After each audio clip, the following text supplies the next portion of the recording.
5, 6, 7, 8 হৈছে নে কালু দেখিছা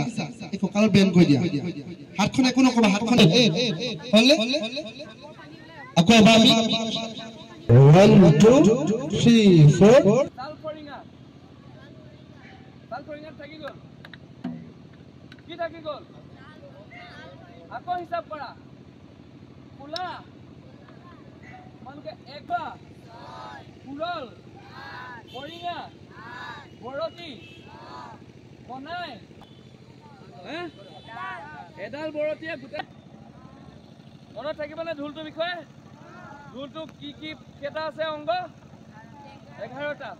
ক'ব পাৰিব লাগিব কি কি যোৱা বছৰৰ পৰা আমাৰ অসম জাতীয়তাবাদী যুৱ ছাত্ৰ পৰিষদ তিনিচুকীয়া আঞ্চলিক সমিতি বিগত দুটা বছৰত পৰা আমি এই বছৰো এই বিহুৰ আখৰা লগতে ঢোল পাতনৰ কৰ্মশালা আয়োজন কৰিছিল কৰ্মশালা আখৰা আমি আয়োজন কৰিছিলোঁ আমি অসমৰ বাপতি সাহোন ৰঙালী বিহুটিক উঠি অহা প্ৰজন্মৰ মাজত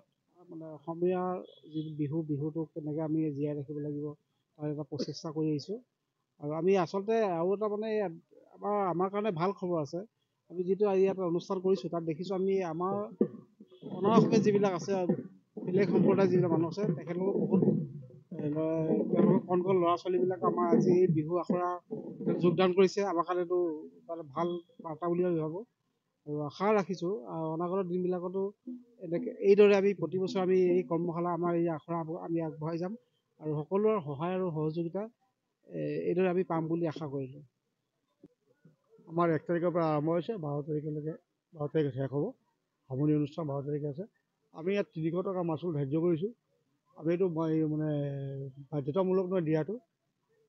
যোনে ছয় ইচ্ছা দিছে আমি গ্ৰহণ কৰিছোঁ যোনে দিয়া নাই আমি তেখেতক মানে সুবিধা কৰি দিছোঁ সামৰণি দিনা বিশেষ আমি সামৰণি দিনা আমাৰ চিন্তা চৰ্চা চলি আছে এক সাংস্কৃতিক অনুষ্ঠান আয়োজন কৰাৰ কাৰণে আমি ইতিমধ্যে আৰু 1-2 দিন পাছত আপোনালোকক আমি বিশেষভাৱে আমাৰ 70 জন হৈছে এতিয়ালৈকে আৰু এতিয়া 30খন ফৰ্ম লৈ গৈছে আমি 150-200 মান আশা কৰিছোঁ